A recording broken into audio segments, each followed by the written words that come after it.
Good morning. Pastor Mike, Ascension Lutheran Church, Wichita, Kansas. Two different events happened last Thursday that had major implications for the Christian community here in the United States. In our American culture, Christianity is the only religion right now that can be openly denigrated and bad-mouthed. St. Paul warned us that this day was coming. To be sure, we're not the first people to endure persecution, and we won't be the last, but for sure, Christianity is under attack in the United States. So what were these two events that have major implications for Christianity? You may not have heard about them because the mainstream media blacklists stories that do not fit their narrative, and the mainstream media is very anti-Christian. The first event was a Supreme Court ruling that was issued last Thursday. The case was from Philadelphia, in which the city had pulled its contract with Catholic Social Services to certify foster parents for the placement of foster children because CSS refused, on religious reasons, to certify same-sex couples. CSS, as do Lutherans, say that marriage is sacred and culture does not define what marriage is. God in Scripture defines what marriage is. CSS then claimed that its First Amendment right to free exercise was being infringed. The court case made its way through local, federal, and appeals court all the way up to SCOTUS, the Supreme Court of the United States. In a surprising 9-0 decision, SCOTUS decided in favor of Catholic Social Services. The city admits that CSS has been doing a great job in certifying parents and placing foster children, but they pointed to their non-discrimination clause as the reason for their action. The only reason they broke the contract was over the religious issue of sacred marriage.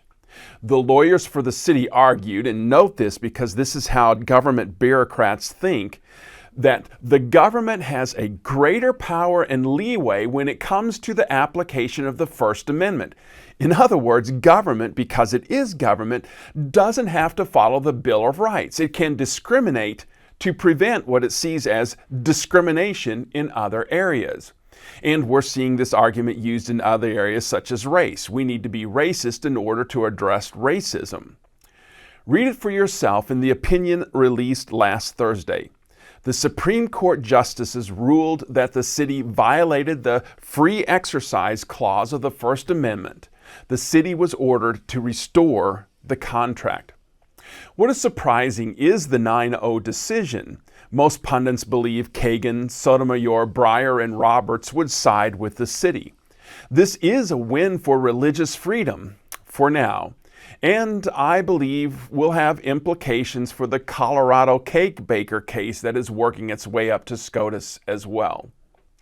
The second event that happened that the media doesn't want you to know about was that the IRS withdrew tax-exempt status from a religious organization based in Texas.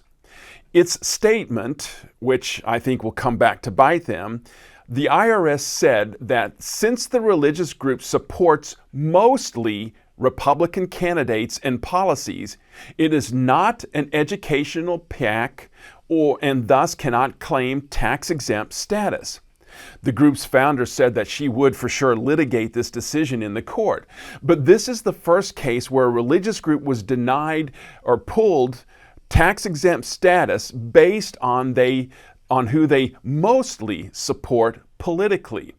This is a portent of things to come for the Christian church in the United States. I truly believe the IRS will start pulling tax-exempt status from conservative churches.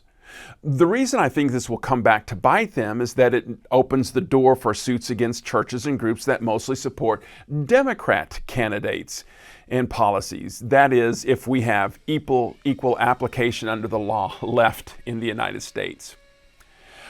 I mention these things because 2 Timothy 4 has been in my thoughts quite a bit recently, having participated in the ordination of former vicar Zach Huffman and son of the congregation Brendan Moore on 2 consecutive Sundays. In 2 Timothy 4, Paul warns young Timothy what is coming and seems to keep on coming to the Christian church.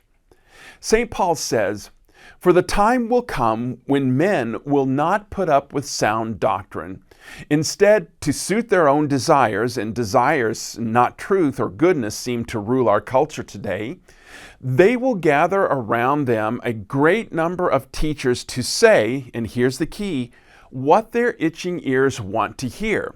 In other words, not what is true, but what they want to be truth. They will turn their ears away from the truth and turn aside to myths, like the myth that humans through government can create a utopian society. But you, Christians, keep your head in all situations, endure hardship, do the work of an evangelist, discharge the duties of your ministry. Like I said at the start, we are not the first to endure persecution, nor will we be the last. And perhaps you could say the persecution today is mild compared to being fed to lions or burned at a stake, and I wouldn't argue that. But it is a persecution nonetheless, and requires us to put our trust in Jesus, the author of our faith and the source of all truth. St. Paul says in 2 Corinthians not to be yoked with unbelievers, for what does God have to do with Satan? When we Christians capitulate to cultural pressure and accept things that are spoken against in Scripture, we are yoking ourselves with Satan. Junior confirmation students usually ask at this point, so are we to just be ghosted by our friends? Because if we tell them we believe differently, they'll exclude us. To which I answer, yes, if that's what it takes to follow Scripture. The Bible never promises an easy life for the believer. It's not going to get easier for Christians in the United States, at least in the short term, if at all. The age of Christian government hegemony is past. Satan is winning the day as revealed by St. John in Revelation, but he will not win the war. That has already been decided by Jesus' passion, death, and resurrection. I'm not being pessimistic about the future because I know it belongs to God and God will unfold the future according to His plan. I'm not pessimistic, but I am realistic. As one of my timeless truths says, if you can name it, you can deal with it. We have to understand the times to know what to do about them. We are reminded by St. Paul in 1 Corinthians 15:58. Therefore, my dear brothers, stand firm. Let nothing move you. Always give yourselves fully to the work of the Lord, because you know that your labor is in the Lord is not in vain. God bless you as you stand firm in the truth of God's revelation in Scripture.